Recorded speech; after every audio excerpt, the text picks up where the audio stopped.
लक्ष द्या, हे आपण कालच शिकलेलो आहे. समूहाच्या संदर्भात अपूर्णांक. परत एकदा आपण घेतोय, पण थोडस फास्ट घेतोय. लक्ष द्या, समूहाच्या संदर्भात अपूर्णांक म्हणजे काय? समूह म्हणजे एक प्रकारची संख्या कुठलीही. तुम्हाला प्रश्न हा एटीएस ला किंवा स्कॉलरशिपला विचारू शकतात पाचवीला की 20 ही संख्या देणार तुम्हाला आणि या संख्येचा 2/4 भाग म्हणजे किती असा प्रश्न विचारला जातो.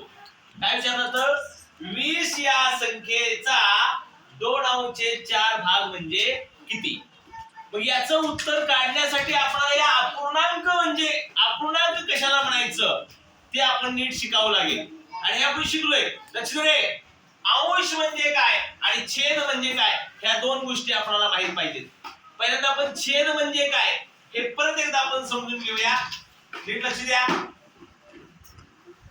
छेद म्हणजे छेदाच्या ठिकाणी जी संख्या असतील ते संख्येत 3 गोष्टी सांगते आपल्याला. 3 गोष्टी लक्ष द्या.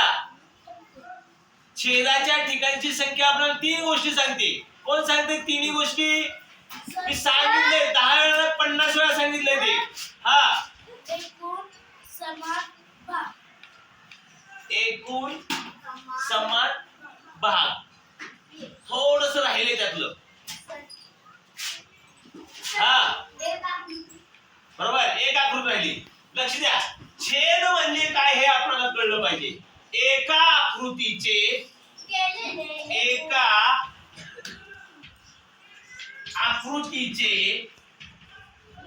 एकूण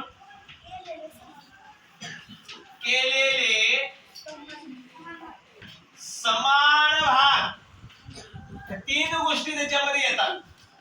लक्ष द्या बाळांनो, ही गोष्ट आपल्याला खूप सोपी. याच्यावरच पुढचं सगळं गणित आहे. 5वीचं 6वीचं 7वीचं.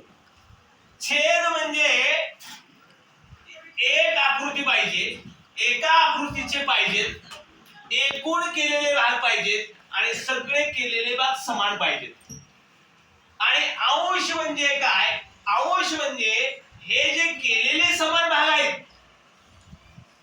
लक्ष द्या, केलेले जे भाग आहेत त्या भागातून किती आपण घेतले ह्याला म्हणायचं घेतलेले भाग.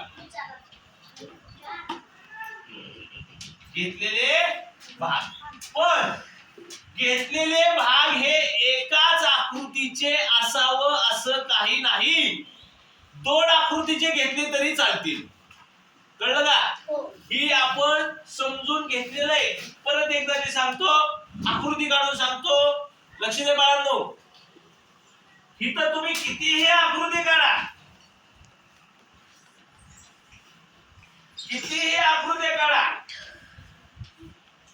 आपणाला छेदाच्या ठिकाणी एका आकृतीचे एकूण केलेले आणि समान भाग फक्त लिहायचे. लक्ष द्या, तुम्ही कितीही आकृत्या काढा, 2 काढा, 3 काढा, 10 काढा, किती बी काढा, पण त्याचे केलेले भाग समान समान आहेत का बघायचं आणि एकूण तेवढेच आहेत का बघायचं. 1 2 3 4 1 2 3 4 1 2 3 4 आणि समान आहेत का बघायचं. आहेत का समान? आहेत. 4 आहेत का?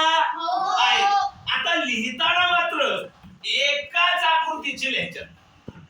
बघा, छेद म्हणजे काय? बरीच पोरं छेद म्हणजे 4 आणि 4 8 आणि 4 12 लिहितील. छेद म्हणजे एकाच आकृतीचे लिहायचे, पण कसे पाहिजेत ते? समान पाहिजेत आणि एकूण पाहिजे एकाच आकृतीचे. जर एखाद्या ठिकाणी असं केले असतील तर हे समान झाले का? हे समान बनवावं लागतील. बघा, नीट लक्ष द्या. एखाद्या ठिकाणी जर नुसतं असंच केलं असेल तर आपल्याला ते समान बनवावे लागतील. आता इथं 2 आहेत, इथं 2 समान आहेत, पण इथं 4 आहेत, इथं 2 आहेत, इथं 4 आहेत. मग ते वेगवेगळे झाले. इथं 4 आहेत, इथं 4 आहेत, इथं 2 आहेत. समान बनवायच्या. बघा, आणि एकाच आकृतीचे लिहायच्यात. एकाच आकृतीचे एकूण भाग सगळे लिहायचे इथं. त्याला म्हणायचं छेद. कळलं? हो. की तुम्ही एक आकृती अशी जर लिहिली तर छेद किती येणार?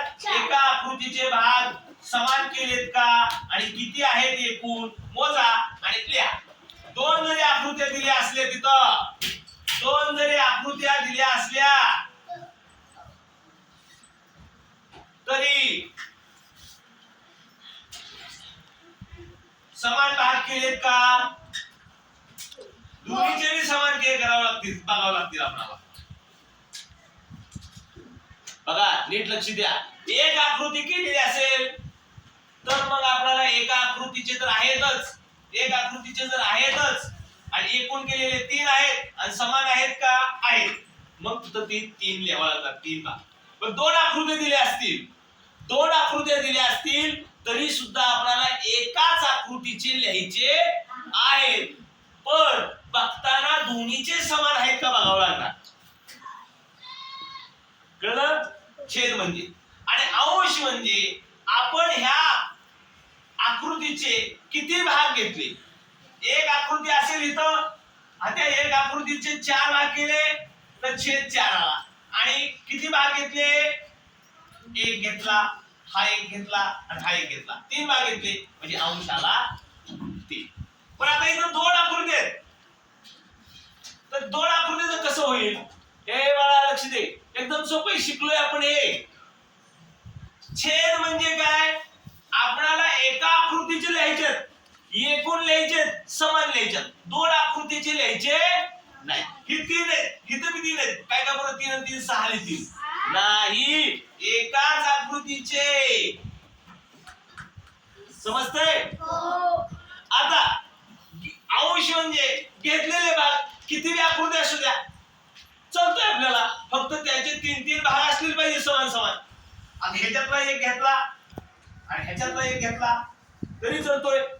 हा एक आणि हा एक 2. कारण अंशाच्या ठिकाणी आपण असं म्हणलंच नाही की एका आकृतीचे पाहिजेत म्हणून. अंशाच्या ठिकाणी आपण किती आकृतीचे घेऊ शकतो, कळतंय नाही? हे मी सांगितलं तुम्हाला पाठीमागं, भरपूर वेळ घालवलाय त्याच्यावर मी. समजलं? ही गोष्ट आपणाला समजून घेतलेली पाहिजे, तर ही पुढचं आपल्याला येणार आहे. लक्ष द्या. आता लक्ष दे. 20 चा 2 अंश 4 म्हणजे या 20 चे 4 भाग करायचे, पण करताना कसे करायचे? समान करायचे आणि त्यातले 2 भाग घ्यायचे. चला बनवूया आपण 20 चे समान 4 भाग बनवू. चला 4 4 आणि 4 8, 4 त्रिक 12, 4 चौक 16, 4 पंचे 20. काय झालं बाबा याच्यामध्ये? लक्ष द्या. काय झालं? काहीतरी चुकलं आपलं. काय चुकलं कोण सांगतंय? सर, एकदम सोपं आहे. हा ते 4 5 20 होतं, 5 5 चे किती झाले? हा 5 तुकडे बनले. आपल्याला जर बनवायचे 4च, बाळांनो 4च तुकडे बनवायचे. बाळा लक्ष द्या, लक्ष द्या, समोर लक्ष द्या. या 20 चे 4 तुकडे बनवायचे. काय काय बरं अशी बनवतील? 2 5 7 झाले आणि आणखी 10चा एक तुकडा बनवतील आणि 3चा तुकडा बनवतील. 2 आणि 5 7, 7 आणि 10 17, 17 आणि 3 20. चुकलं.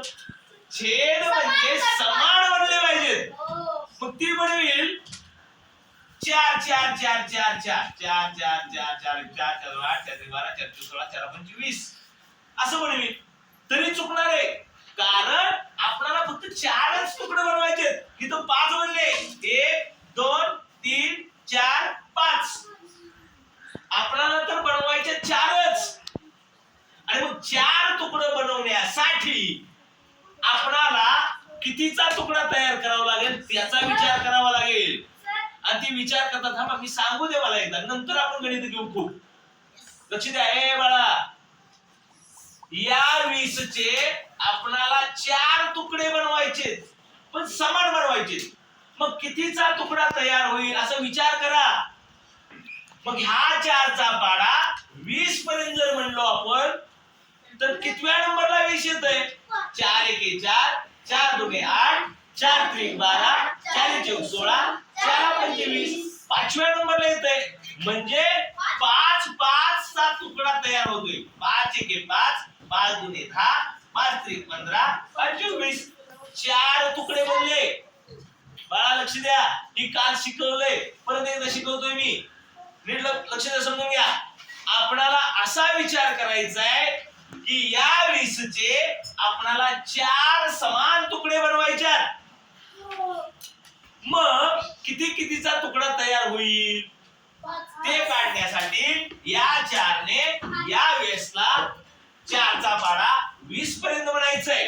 4 एके 4, 4 दुने 8, 4 त्रिक 12, 4 चौक 16, 4 पंचे 20. 4 पंचे 20 म्हणजे 5 5 तुकडा तयार होतोय. 5 5 चा 5 एके 5, 5 दुने 5 दुने 25. 5 5 चा तुकडा तयार होतोय. कळलं? कळलं का? असे 4 तुकडे बनवून घेतले आणि त्यातनं हे 2 तुकडे उचलायचे. 10 आले. म्हणजे लक्ष द्या, 20 चा 2/4 बरोबर 10 आले. समजलं? आणखी एक उदाहरण देतो, खूप सोपं आहे, खूप. लक्ष द्या. ए बाई लक्ष दे. 12चा 1/3 भाग म्हणजे किती? एकदम सोपं आहे, समजून घ्या. खाली बस. समजून घेणं महत्वाचं आहे. आपल्याला काय करायचंय? अरे लक्ष दे ना.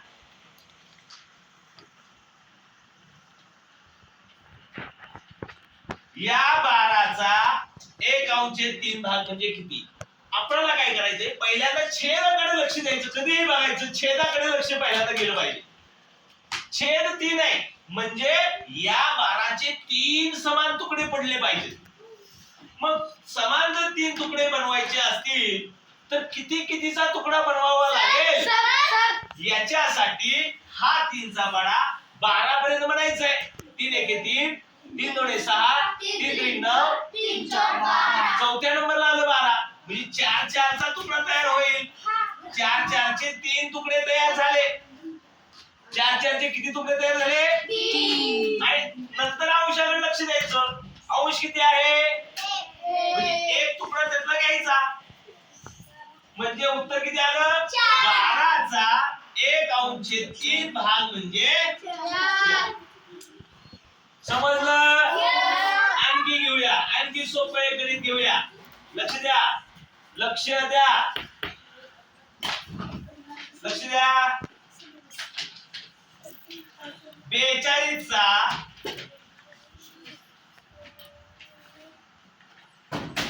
4/6 भाग म्हणजे किती? आपल्याला काय करायचं? पहिल्यांदा छेदाकडे लक्ष द्यायचं. इथं छेद 6 आहे म्हणजे या 42चे 6 समान तुकडे करायचे. किती कितीचा तुकडा येईल? त्यासाठी तुम्हाला समजलंय, बऱ्याच जणांना समजलंय. त्यासाठी आपण काय करायचंय? 6चा पाडा 42 पर्यंत बनायचा आहे. 6 एके 6, 6 दुने 12, 6 त्रिक 18, 6 चौक 24, 6 पंचे 30, 6 6 36, 6 7 42. बरोबर? म्हणजे किती कितीचा तुकडा बनला? 7 7 7 7 चे किती तुकडे? 6. 1 2 3 4 5 6 6 तुकडे बनले. त्यातले 4 तुकडे घ्यायचे. 28 किती आले? 28. 28. समजलं का? हो. हे काल घेतलेलं आहे मी. चला परत एकदा गणित घेऊया.